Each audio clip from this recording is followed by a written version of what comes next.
दोस्तों, मेरे चैनल का नाम कुछ अलग कुछ रोचक है। सर्च कीजिए यह नाम यूट्यूब पर और प्लेलिस्ट में जाकर के रामायण महाभारत पुराण शुरुआत से पढ़ सकते हो, या फिर इस वीडियो के नीचे चैनल के नेम या पिक्चर पर भी क्लिक करके प्लेलिस्ट में जाकर के शुरुआत से पढ़ सकते हो। आज का चैप्टर है इंद्रजीत के ब्रह्मास्त्र से वानर सेना सहित श्री राम और लक्ष्मण का मूर्छित होना। संग्राम भूमि में जो निशाचर मरने से बच गए थे, उन्होंने तुरंत रावण के पास जाकर उसे देवांतक, त्रिशिरा और अतिकाय आदि राक्षस पुंगवों के मारे जाने का समाचार सुनाया।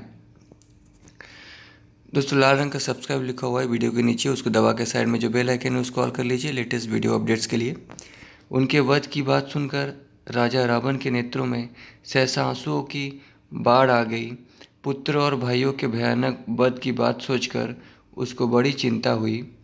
राजा रावण को शोक के समुद्र में निमग्न एवं दीन हुआ देख रथियों में श्रेष्ठ राक्षस कुमार इंद्रजीत ने ये बात कही। तात, राक्षस राज, जब तक इंद्रजीत जीवित है तब तक आप चिंता और मोह में ना पड़िए। इस इंद्र शत्रु के बाणों से घायल होकर कोई भी समरांगन में अपने प्राणों की रक्षा नहीं कर सकता। देखिए, आज मैं राम और लक्ष्मण के शरीर को बाणों से छिन्न भिन्न करके उनके सारे अंगों को तीखे सहायकों से भर देता हूँ और वे दोनों भाई गतायु होकर सदा के लिए धरती पर सो जाते हैं। आप मुझ इंद्र शत्रु की इस सुनिश्चित प्रतिज्ञा को, जो मेरे पुरुषार्थ से और देव बल से भी सिद्ध होने वाली है, सुन लीजिए। मैं आज ही लक्ष्मण सहित राम को अपने अमोघ बाणों से पूर्णतः तृप्त करूंगा, उनकी युद्ध विषयक पिपासा को बुझा दूंगा। आज इंद्र, यम, विष्णु, रुद्र, साध्य, अग्नि, सूर्य, चंद्रमा, बलि के यज्ञ मंडप में भगवान विष्णु के भयंकर विक्रम की भांति मेरे अपार पराक्रम को देखेंगे। ऐसा कहकर उदारचित्त इंद्रशत्रु इंद्रजीत ने राजा रावण से आज्ञा ली और अच्छे गधों से जुते हुए, युद्ध सामग्री से संपन्न एवं वायु के समान वेगशाली रथ पर वो सवार हुआ। उसका रथ इंद्र के रथ के समान जान पड़ता था। उस पर आरूढ़ हो शत्रुओं का दमन करने वाले वो महातेजस्वी निशाचर सहसा उस स्थान पर आ पहुंचा जहां युद्ध हो रहा था। उस महामनुष्य वीर को प्रस्थान करते देख बहुत से महाबली राक्षस हाथों में श्रेष्ठ धनुष लिए हर्ष और उत्साह के साथ उसके पीछे पीछे चले। फिर कोई हाथी पर बैठकर चले तो कोई उत्तम घोड़ों पर। उनके सिवा बाघ, बिच्छू, बिलाव, गधे, ऊंट, सर्प, सूअर, अन्य हिंसक जंतु, सिंह पर बताकर गिद्दड़, कौवा, हंस और मोर आदि की सवारियों पर चढ़े हुए भयानक पराक्रमी राक्षस वहाँ युद्ध के लिए आए। उन सब ने प्राश, पट्टिस, खड़ग, फरसे, गदा, भुषुंडी, मुद्दर, डंडे, शतग्नि और परिघ आदि आयुध धारण कर रखे थे। शंखों की ध्वनि के साथ मिली हुई भैरियों की भयानक आवाज़ सबर गूंज उठी। उस तुमुलनाद के साथ इंद्रद्रोही पराक्रमी इंद्रजीत ने बड़े वेग से रणभूमि की ओर प्रस्थान किया। जैसे पूर्ण चंद्रमा से उपलक्षित आकाश की शोभा होती है, उसी प्रकार ऊपर तने हुए शंख और राशि के समान वर्ण वाले श्वेत छत्र से वो शत्रुसूदन इंद्रजीत सुशोभित हो रहा था। सोने के आभूषण से विभूषित और समस्त धनुर्धरों में श्रेष्ठ उस वीर निशाचर को दोनों ओर से सुवर्ण निर्मित उत्तम एवं मनोहर चंबर डुलाए जा रहे थे। विशाल सेना से घिरे हुए अपने पुत्र इंद्रजीत को प्रस्थान करते देख राक्षसों के राजा श्रीमान रावण ने उससे कहा, बेटा, कोई भी ऐसा प्रतिद्वंदी रथी नहीं है जो तुम्हारा सामना कर सके। तुमने देवराज इंद्र को भी पराजित किया था, फिर आसानी से जीत लेने योग्य एक मनुष्य को परास्त करना तुम्हारे लिए कौन सी बड़ी बात है। तुम अवश्य ही रघुवंशी राम का वध करोगे। राक्षस राज के ऐसा कहने पर इंद्रजीत ने उसके उस महान आशीर्वाद को सिर झुकाकर ग्रहण किया। फिर तो जैसे अनुपम तेजस्वी सूर्य से आकाश की शोभा होती है, उसी प्रकार अपरिमित शक्तिशाली और सूर्यतुल्य तेजस्वी इंद्रजीत से लंकापुरी सुशोभित होने लगी। महातेजस्वी शत्रुदमन इंद्रजीत ने समरभूमि में पहुंचकर अपने रथ के चारों ओर राक्षसों को खड़ा कर दिया। फिर बीच में रथ से उतरकर पृथ्वी पर अग्नि की स्थापना करके अग्नितुल्य तेजस्वी उस राक्षस शिरोमणि वीर ने चंदन, फूल और लावा आदि के द्वारा अग्निदेव का पूजन किया। इसके बाद उस प्रतापी राक्षस राज ने विधिपूर्वक श्रेष्ठ मंत्रों का उच्चारण करते हुए उस अग्नि में हविष्य की आहुति दी। उस समय शस्त्र ही अग्निवेदी के चारों ओर बिछने के लिए कुश या कांस के पत्ते थे। बहड़े की लकड़ी से ही समिधा का काम लिया गया था। लाल रंग के वस्त्र उपयोग में लाए गए और उस आभिचारिक यज्ञों में जो श्रुभा था वो लोहे का बना हुआ था। उसने वहाँ तोमर सहित शस्त्र रूपी कांस के पत्तों को अग्नि के चारों ओर फैलाकर होम के लिए काले रंग के जीवित बकरे का गला पकड़ा। एक ही वार दी हुई उस आहुति से अग्नि प्रज्वलित हो उठी। उसमें धूम नहीं दिखाई देता था और आग की बड़ी बड़ी लपटें उठ रही थी। उस समय उस अग्नि से वे सभी चिन्ह प्रकट हुए जो पूर्वकाल में उसे अपने विजय दिखा चुके थे, युद्धस्थल में उसको विजय की प्राप्ति करा चुके थे। अग्निदेव की शिखा दक्षिणावर्त दिखाई देने लगी। उनका वर्ण तपाए हुए सुवर्ण के समान सुंदर था। इस रूप में वे स्वयं प्रकट होकर उसके दिए हुए भविष्य को ग्रहण कर रहे थे। तदनंतर अस्त्र विद्या विशारद इंद्रजीत ने ब्रह्मास्त्र का आह्वान किया और अपने धनुष तथा रथ आदि सब वस्तुओं को वहाँ सिद्ध ब्रह्मास्त्र मंत्र से अभिमंत्रित किया। जब अग्नि में आहुति देकर उसने ब्रह्मास्त्र का आह्वान किया तब सूर्य, चंद्रमा, ग्रह और नक्षत्रों के साथ अंतरिक्ष लोक के सभी प्राणी भयभीत हो गए। जिसका तेज अग्नि के समान उद्दीप्त हो रहा था तथा जो देवराज इंद्र के समान अनुपम प्रभाव से युक्त था, उस अचिंत्य पराक्रमी इंद्रजीत ने अग्नि में आहुति देने के पश्चात धनुष, बाण, रथ, खड़ग, घोड़े और सारथी सहित अपने आप को आकाश में अदृश्य कर लिया। यानी इंद्रजीत ने अपने इल्यूजन पावर का इस्तेमाल किया जिससे लाइट उसके शरीर से रिफ्लेक्ट नहीं होगा और लोगों की आंखों तक नहीं पहुंचेगा, जिससे वो दिखाई नहीं देगा। इसके बाद वो घोड़े और रथों से व्याप्त तथा ध्वजा पताकाओं से सुशोभित राक्षस सेना में गया जो युद्ध की इच्छा से गर्जना कर रही थी। वे राक्षस दुस्सह वेग वाले सुवर्णभूषित विचित्र एवं बहुसंख्यक बानों, तोमरों और अंकुशों द्वारा रणभूमि में बानरों पर प्रहार कर रहे थे। रावण पुत्र इंद्रजीत शत्रु के प्रति अत्यंत क्रोध से भरा हुआ था। उसने निशाचर की ओर देखकर कहा, तुम लोग बानरों को मार डालने की इच्छा से हर्ष और उत्साहपूर्वक युद्ध करो। उसकी इस प्रकार प्रेरणा देने पर विजय की अभिलाषा रखने वाले वे समस्त राक्षस जोर जोर से गर्जना करते हुए वहाँ बानरों पर बाणों की वर्षा आरंभ करने लगे, भयंकर वर्षा करने लगे। उस युद्धस्थल में राक्षसों से घिरे रहकर इंद्रजीत ने भी नालिक, नाराज, गदा, मूसल आदि अस्त्र शस्त्रों द्वारा वानरों का संहार आरंभ किया। समरांगन में उसके अस्त्र शस्त्रों से घायल होने पर वानर भी जो वृक्ष से ही हथियार का काम लेते थे, सहसा रावण कुमार पर शैल, शिखरों और वृक्षों की वर्षा करने लगे। उस समय कुपित हुए महातेजस्वी महाबली रावण पुत्र इंद्रजीत ने वानरों के शरीरों को छिन्न भिन्न कर डाला। रणभूमि में राक्षसों का हर्ष बढ़ाता हुआ इंद्रजीत रोष में भरकर एक एक बाण से 5-5, 7-7 तथा 9-9 वानरों को वितीर्ण कर डालता था। उस अत्यंत दुर्जय वीर ने सुवर्णभूषित सूर्य तुल्य तेजस्वी सहायकों द्वारा समरभूमि में वानरों को मत डाला। रण क्षेत्र में देवता द्वारा पीड़ित हुए बड़े बड़े असुरों की भांति इंद्रजीत के बाणों से व्यतीत हुए वानरों के शरीर छिन्न भिन्न हो गए। उनकी विजय की आशा पर तुषारपात हो गया और वे अचेत से होकर पृथ्वी पर गिर पड़े। उस समय युद्धस्थल में बाण रूपी भयंकर किरणों द्वारा सूर्य के समान तपते हुए इंद्रजीत पर प्रधान प्रधान वानरों ने बड़े रोष के साथ धावा किया, परंतु उसके बाणों से शरीर के क्षतविगत हो जाने से वे सब वानर अचेत से हो गए और खून से लथपथ हो व्यतीत होकर इधर उधर भागने लगे।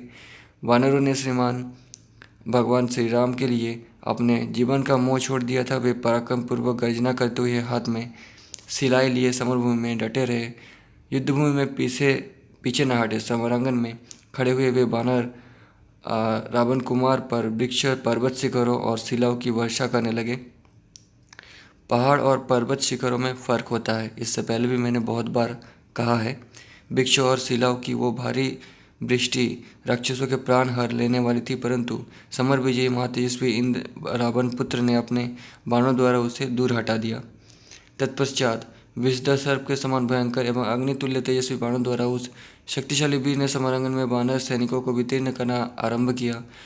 उसने 18 तीखे बाणों से गंधमादन को घायल करके दूर खड़े हुए नल पर भी 9 बाणों का प्रहार किया। इसके बाद महापराक्रमी इंद्रजीत ने 7 मर्मभेदी सहायकों द्वारा मेंद को और 5 बाणों से गज को भी युद्धस्थल में बींध डाला। फिर 10 बाणों से जामवंत को और 30 सहायकों से नील को घायल कर दिया। तदनंतर वरदान में प्राप्त हुए बहुसंख्यक तीखे और भयानक सहायकों का प्रहार करके उस समय उसने सुग्रीव, ऋषभ, अंगद और द्वित को भी निष्प्राण सा कर दिया। सब और फैली हुई प्रलयाग्नि के समान अत्यंत रोष में भरे हुए इंद्रजीत ने दूसरे दूसरे शेष बानरों को भी बहुसंख्यक बाणों की मार से व्यतीत कर दिया। उस महासमर में रावण कुमार ने अच्छी तरह छोड़े हुए सूर्यतुल्य तेजस्वी शीघ्रगामी सहायकों द्वारा बानरों की सेना का मत डाला। उसने बाण जाल से पीड़ित हो वानरी सेना उसके बाण जाल से पीड़ित हो वानर सेना व्याकुल हो उठी और रक्त से नहा गई। उसने बड़े हर्ष और प्रसन्नता के साथ शत्रु सेना की इस दुर्वस्था को देखा। जब राक्षस राजकुमार इंद्रजीत बड़ा तेजस्वी, प्रभावशाली एवं बलवान था, वो राक्षस कुमार, उसने सब ओर से बाणों और अन्य अस्त्र शस्त्रों की भयंकर वर्षा करके पुनः वानर सेना को रौंद डाला। तत्पश्चात वो अपनी सेना के ऊपरी भाग को छोड़कर उस महासमर में तुरंत वानर सेना के ऊपर आ पहुंचा और स्वयं आकाश में अदृश्य रहकर भयानक बाण समूह की उसी तरह वर्षा करने लगा जैसे काला मेघ जल की वृष्टि करता है। जैसे इंद्र के वज्र से आहत हो बड़े बड़े पर्वत धराशायी हो जाते हैं, उसी प्रकार वे पर्वताकार बानर रणभूमि में इंद्रजीत के बाणों द्वारा छल से मारे जाकर शरीर के क्षतविक्षत हो जाने से विकृत स्वर में चीखते चिल्लाते हुए पृथ्वी पर गिर पड़े। रणभूमि में बानर सेनाओं पर जो पैरने धार वाले बाण गिर रहे थे, केवल उन्हीं को वे बानर देख रहे थे। माया से छिपे हुए उस इंद्रद्रोही राक्षस को कहीं नहीं देख पाते थे। उस समय उस महाकाय राक्षस राज ने तीखे धार वाले सूर्यतुल्य तेजस्वी बाण समूह द्वारा संपूर्ण दिशाओं को ढक दिया और बानर सेनापतियों को घायल कर दिया। वो बानर राज की सेना में बड़े हुए प्रज्वलित पावक के समान दीप्तमान और चिंगारियों सहित उज्जवल भाग प्रकट करने वाले शूल खड़ग और फर्शों की दुस्सह वृष्टि करने लगा। इंद्रजीत के चलाए हुए अग्नितुल्य तेजस्वी बाणों से घायल हो रक्त से नहाकर सारे बानर युद्धपति खिले हुए पलाश वृक्ष के समान जान पड़ते थे। राक्षस राज इंद्रजीत के बाणों से वितीर्ण हो वे श्रेष्ठ बानर एक दूसरे के सामने जाकर विकृत स्वर से चित्कार करते हुए धराशायी हो जाते थे। कितने ही बानर आकाश की ओर देख रहे थे, उसी समय उनके नेत्र में बाणों की चोट लगी, अतः वे एक दूसरे के शरीर से सड़ गए और पृथ्वी पर गिर पड़े। राक्षस प्रवर इंद्रजीत ने दिव्य मंत्र से अभिमंडित पासों, शूलों और पैने बाणों द्वारा हनुमान, सुग्रीव, अंगद, गंधमादन, जामवंत, सुसेन, वेगदर्शी, मेंद्र, द्वित, नील, गवाक्ष, गवय, केसरी यानी हनुमान जी के पिताजी, हरिलोमा, विद्युदंत, सूर्यानंद, ज्योतिर्मुख, दधिमुख, पवकाक्ष, नल और कुमुद आदि सभी श्रेष्ठ बानरों को घायल कर दिया। गदाओं और सुवर्ण के समान कांतिमान बाणों द्वारा बानर युद्धपति को क्षतविगत करके वो लक्ष्मण से श्री राम पर सूर्य की किरणों के समान चमकीले बाण समूहों की वर्षा करने लगा।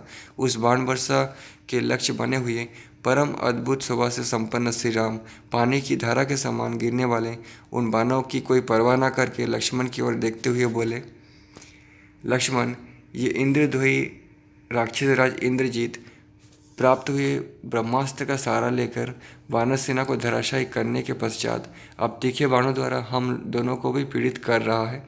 ब्रह्मा जी से वरदान पाकर सदा सावधान रहने वाले इस महामनुष्य वीर ने अपने भीषण शरीर को अदृश्य कर लिया है। युद्ध में इस इंद्रजीत का शरीर तो दिखाई नहीं देता, पर ये अस्त्रों का प्रयोग करता जा रहा है। ऐसी दशा में से हम लोग किस तरह मार सकते हैं? स्वयंभू भगवान ब्रह्मा का स्वरूप अचिंत्य है, वही इस जगत के आदि कारण है। मैं समझता हूँ उन्हीं का ये अस्त्र है। अतः बुद्धिमान सुमित्रा कुमार, तुम मन में किसी प्रकार की घबराहट ना लाकर मेरे साथ चुपचाप खड़े हो इन बाणों की मार सहो। मतलब कह रहे हैं मार सहने के अलावा और कोई रास्ता नहीं है, इसलिए शायद वो ये कह रहे हैं कि लक्ष्मण कुछ करो, ये इनडायरेक्टली बोल रहे हैं। ये राक्षस राज इंद्रजीत इस समय बाण समूह की वर्षा करके संपूर्ण दिशाओं को आच्छादित किए देता है। वानरराज सुग्रीव की वो सारी सेना जिनके प्रधान प्रधान शूरवीर धराशायी हो गए हैं, अब शोभा नहीं पा रही है। जब हम दोनों हर्ष और रोष से रहित तथा युद्ध से निवृत्त हो अचेत से होकर गिर जाएंगे, तब हमें उस अवस्था में देख युद्ध के मुहाने पर विजय लक्ष्मी को पाकर अवश्य ही ये राक्षस पूरी लंका में लौट जाएगा। तदनंतर वे दोनों भाई श्री राम और लक्ष्मण वहाँ इंद्रजीत के बाण समूह से बहुत घायल हो गए। उस समय उन दोनों को युद्ध में पीड़ित करके उस राक्षसराज ने बड़े हर्ष के साथ गर्जना की। इस प्रकार संग्राम में वानरों की सेना तथा लक्ष्मण सहित श्री राम को मूर्छित करके इंद्रजीत सहसा दशमुख रावण की भुजाओं द्वारा पालित लंकापुरी में चला गया, यानी दोनों को गिराकर चला गया। उस समय समस्त निशाचर उसकी स्तुति कर रहे थे। वहां जाकर उसने पिता से प्रसन्नतापूर्वक अपनी विजय का सारा समाचार बताया। नेक्स्ट चैप्टर, जामवन के आदेश से हनुमान जी का हिमालय से दिव्य औषधि के पर्वत को लाना और उन औषधि की गंध से श्री राम लक्ष्मण और समस्त वानरों का पुनः स्वस्थ होना। तो दोस्तों यहाँ पे जो चैप्टर लिखा है, चैप्टर में गलत लिखा हुआ है। पर्वत नहीं लाए थे, पर्वत शिखर लाए थे। ठीक है, पर्वत शिखर एक छोटा सा भाग होता है पर्वत का, और पर्वत का मतलब पहाड़ होता है। तो चलिए हम पढ़ के जानेंगे डिटेल में। हनुमान जी पर्वत नहीं लाए थे। ठीक है, संजीवनी का पर्वत लाए थे ऐसा सुना होगा, लेकिन ये झूठ है। हनुमान जी कोई पहाड़ नहीं उठा के लाए थे। चलिए पढ़ते हैं। सुग्रीव, अंगद, शरभ, गंधमादन, जामवंत, सुसेन, वेगदसी, मेंद्र, नल, ज्योतिर्मुख तथा द्वित, इन सभी वानरों को हनुमान और विभीषण ने युद्ध में घायल होकर पड़ा देखा। ब्रह्मा जी के प्रिय अस्त्र ब्रह्मास्त्र ने दिन के 4 भाग व्यतीत होते होते 67 करोड़ वानरों को हताहत कर दिया। जब केवल 5वां भाग सयाकाल शेष रहेगा, वो ब्रह्मास्त्र का प्रयोग बंद हुआ था। समुद्र के समान विशाल एवं भयंकर वानर सेना को बाणों से पीड़ित देख विभीषण सहित हनुमान जी जामवंत को ढूंढने लगे। ब्रह्मा जी के पुत्र वीर जामवंत एक तो स्वाभाविक वृद्धावस्था से युक्त थे, दूसरे उनके शरीर में सैकड़ों बाण धसे हुए थे, अतः वे बुझती हुई आग के समान निस्तेज दिखाई देते थे। उन्हें देखकर विभीषण तुरंत ही उनके पास गए और बोले, आर्य, इन तीखे बाणों के प्रहार से आपके प्राण निकल तो नहीं गए? विभीषण की ये बात सुनकर ऋषिराज जामवंत बड़ी कठिनाई से वाक्य का उच्चारण करते हुए इस प्रकार बोले, महापराक्रमी राक्षस राज, मैं केवल स्वर से तुम्हें पहचान रहा हूँ। मेरे सभी अंग पहने बाणों से बिंधे हुए हैं, अतः मैं आँख खोलकर तुम्हें नहीं देख सकता।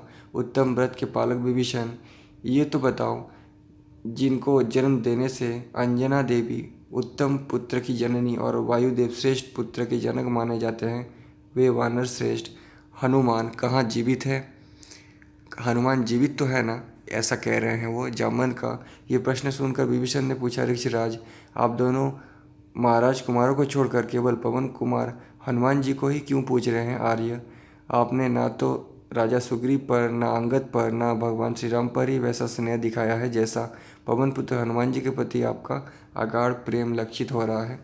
विभीषण की ये बात सुनकर जामवंत ने कहा, राक्षस राज सुनो, मैं पवन कुमार हनुमान जी को क्यों पूछता हूँ ये बता रहा हूँ। यदि बीरबल हनुमान जीवित हो तो ये मरी हुई सेना भी जीवित ही है, क्योंकि हनुमान जी बहुत दूर तक छलांग लगा सकते हैं।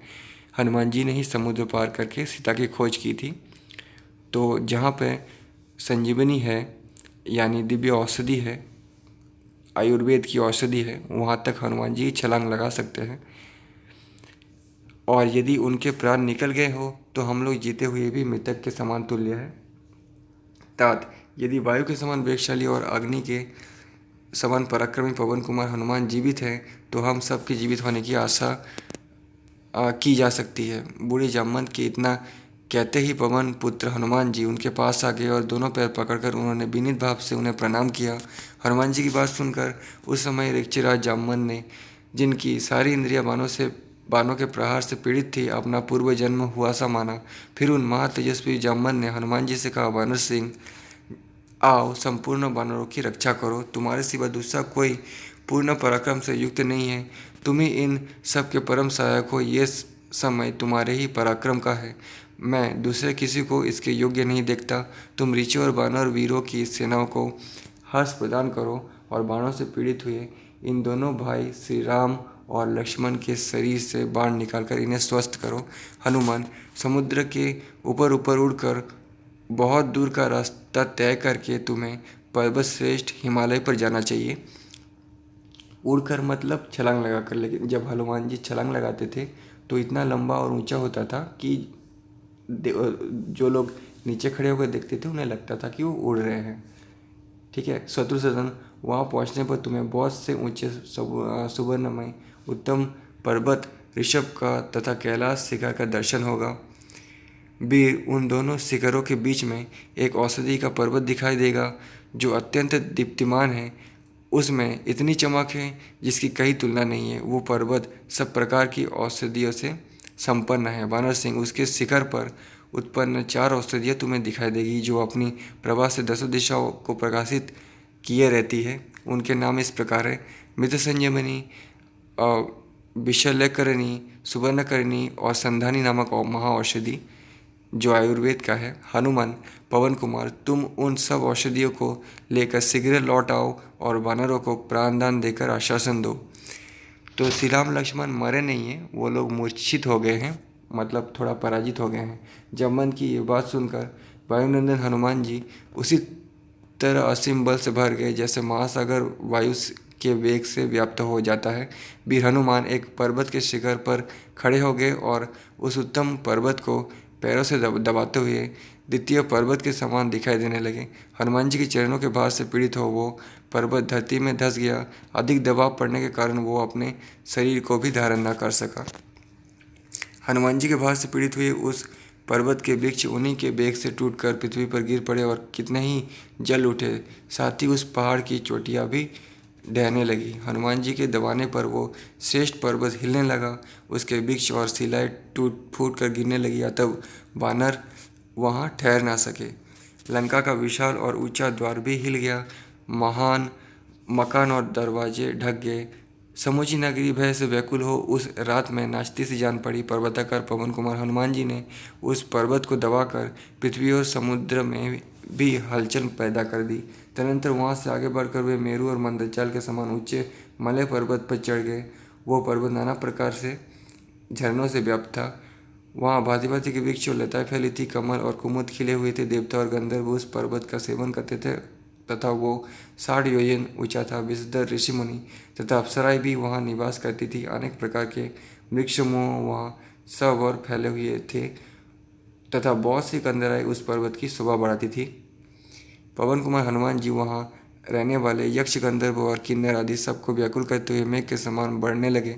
वे दोनों पैरों से उस पर्वत को दबाकर और बड़बनल के समान अपने भयंकर मुख को फैलाकर निशाचरों को डराते हुए जोर जोर से गर्जना करने लगे। उच्च स्वर से बार बार गरजते हुए हनुमान जी का वो महान सिंहनाद सुनकर लंकावासी शेष राक्षस भय के मारे कहीं हिलडुल भी नहीं सके। शत्रु का संताप देने वाले भयानक पराक्रमी पवन कुमार हनुमान जी ने समुद्र को नमस्कार करके श्री रामचंद्र जी के लिए मान पुरुषार्थ करने का निश्चय किया। वे दोनों सर्पाकार पूंछ को ऊपर उठाकर, पीठ को झुकाकर, दोनों कान सिकुड़कर और बड़बनल अग्नि के समान अपना मुख फैलाकर प्रचंड वेग से आकाश में उछले या उड़े।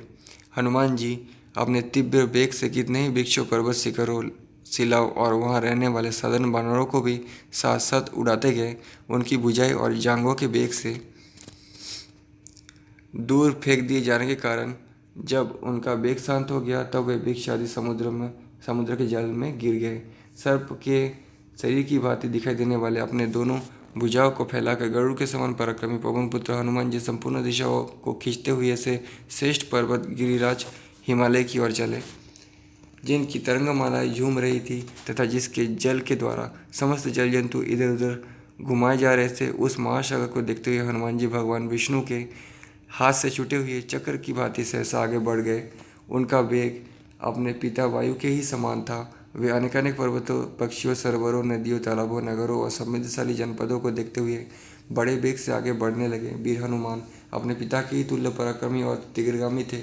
वे सूर्य के मार्ग का आश्रय ले बिना थके मांदे शीघ्रतापूर्वक अग्रसर हो रहे थे। वानर सिंह हनुमान महान वेग से युक्त थे। वे संपूर्ण दिशाओं को शब्दायमान करते हुए वायु के समान वेग से आगे बढ़े। महाकवि हनुमान जी का बल विक्रम बड़ा भयंकर था। उन्होंने जामवंत के वचनों का स्मरण करते हुए सहसा पहुंचकर हिमालय पर्वत का दर्शन किया। वहां अनेक प्रकार के सोते बह रहे थे। बहुत सी कंदराएं और झरने उनकी शोभा बढ़ा रहे थे। श्वेत बादलों के समूह की भांति मनोहर दिखाई देने वाले शिखरों और नाना प्रकार के वृक्षों से उस श्रेष्ठ पर्वत की अद्भुत शोभा हो रही थी। हनुमान जी उस पर्वत पर पहुंच गए। उस पर्वतराज का सबसे ऊंचा श्रेष्ठ शिखर सुवर्णमय दिखाई देता था। वहां पहुंचकर हनुमान जी परम पवित्र बड़े बड़े आश्रम देखे जिनमें देवर्षियों का श्रेष्ठ समुदाय निवास करता था।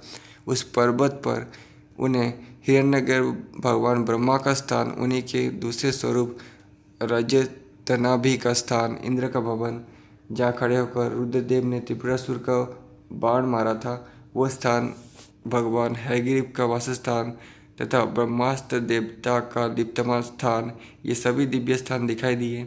साथ ही यमराज के सेवक भी वहाँ दृष्टिगोचर हुए। इसके सिवा अग्नि का, कुबेर का और द्वादश सूर्य के समावेश कभी सूर्य तुल्य तेजस्वी स्थान उन्हें दृष्टिगोचर हुए। चतुर्भुज ब्रह्मा, शंकर जी के धनुष और वसुंधरा की नाभि के स्थानों का भी उन्होंने दर्शन किया। तत्पश्चात श्रेष्ठ कैलाश पर्वत, हिमालय शिखर, शिव जी के वाहन ऋषभ तथा सुवर्ण में श्रेष्ठ पर्वत ऋषभ को भी देखा। इसके बाद उनकी दृष्टि संपूर्ण औषधियों के उत्तम पर्वत पर पड़ी जो सब प्रकार के दीप्तिमती औषधियों से दीप्यमान हो रहा था। अग्नि राशि के समान प्रकाशित होने वाले उस पर्वत को देखकर पवन कुमार हनुमान जी को बड़ा विस्मय हुआ। वे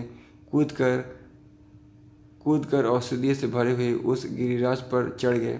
दोस्तों, आप लोगों ने सुना होगा कि ये जो पर्वत है वो युद्ध भूमि से बहुत दूर था। दूर तो था लेकिन बहुत ज़्यादा दूर नहीं था। तो वहाँ पहुँच गए और वहाँ पूर्वक चारों औषधियों की खोज करने लगे। महाकपि पवन पुत्र हनुमान जी सहस्त्र योजन लांघ कर वहाँ आए थे और दिव्य औषधियों को धारण करने वाले उस शैल शिखर पर विचरण कर रहे थे। उस उत्तम पर्वत पर रहने वाली संपूर्ण माँ औषधियाँ ये जानकर कि कोई हमें लेने के लिए आ रहा है तत्काल अदृश्य हो गई। उन औषधियों को ना देखकर महात्मा हनुमान जी कुपित हो उठे और रोष के कारण जोर जोर से गर्जना करने लगे, चिल्लाने लगे। औषधियों का छिपाना उनके लिए असह्य हो गया। उनकी आंखें अग्नि के समान लाल हो गई और वे उस पर्वतराज से इस प्रकार बोले, नरेंद्र, तुम रघुनाथ जी पर भी कृपा नहीं कर सके। ऐसा निश्चय तुमने किस बल पर किया है? आज मेरे बाहुबल से पराजित होकर तुम अपने आप को सब और बिखरा हुआ देखो। ऐसा कहकर उन्होंने बेग से पकड़कर वृक्षों, हाथियों, सुवर्ण और अन्य सहस्त्र प्रकार की धातुओं से भरे हुए उस पर्वत शिखर को ही सहसा उखाड़ लिया। बेग से उखाड़े जाने के कारण उसकी बहुत सी चोटियाँ बिखर कर गिर गई। उस पर्वत का ऊपरी भाग अपनी प्रभा से प्रज्वलित सा हो रहा था। तो दोस्तों, उस पहाड़ का ऊपरी भाग हनुमान जी ने उठाया था, मतलब पर्वत का एक छोटा सा भाग उखाड़ा था। ठीक है, पूरा पर्वत नहीं उठाया था हनुमान जी ने। आप सोचिए, पूरा पर्वत उठाकर नहीं लिया जा सकता। ठीक है, ये असंभव है। तुलसीदास जी ने जो गलती किया वो आप लोग मत कीजिए। हर चीज़ को अंधविश्वास की नज़र से या चमत्कार की नज़र से मत देखिए। ठीक है, तुलसीदास जी ने अच्छी खासी हिस्ट्री को माइथोलॉजी बना के रख दिया है। वाल्मीकि जी ने अच्छी खासी हिस्ट्री लिखी थी, तुलसीदास जी ने अंधविश्वास और चमत्कार ऐड कर दिया। ये ज़रूरी था, इसलिए उन्होंने किया, और किस लिए किया ये भी मैंने कमेंट में बताया है। ठीक है, और एक और बात, श्री कृष्ण ने भी कोई पहाड़ नहीं उठाया था। ठीक है, उन्होंने भी एक पर्वत का भाग, छोटा सा शिखर उठाया था, और उसमें जो गांव में बहुत सारे कम लोग रहते थे, जनसंख्या कम होती थी, इसलिए सब उस पहाड़ के अंदर आ गए थे। और ना ही श्री कृष्ण का जन्म कारागार में हुआ था, राजमहल में ही हुआ था उनका। ठीक है, हालांकि वो कंस को ने बंदी बना दिया था, लेकिन श्री कृष्ण का जन्म कारागार में नहीं हुआ था। इसके बारे में मैं वीडियो बना चुका हूँ। तो हनुमान जी कोई पहाड़ नहीं लाए थे, वो बस एक शिखर लाए थे। ठीक है, मैंने पहले के वीडियो में भी बताया है, महाभारत से भी उदाहरण दिया है, महाभारत के वीडियो में भी पढ़ा है मैंने। तो उस पर्वत शिखर को उखाड़ कर साथ ले हनुमान जी देवेश्वरों और असुरेश्वरों सहित संपूर्ण लोगों को भयभीत करते हुए गरुड़ के समान भयंकर वेग से आकाश में उड़ चले मतलब उछले। उस समय बहुत से आकाशचारी प्राणी उनकी स्तुति कर रहे थे। ये देखिए दोस्तों, इस चित्र में सही आंका गया है, अंकित किया गया है। हनुमान के शरीर का जितना आकार था उतना ही आकार का शिखर उखाड़ा था हनुमान जी ने, पूरा पर्वत नहीं उखाड़ा था। देखिए,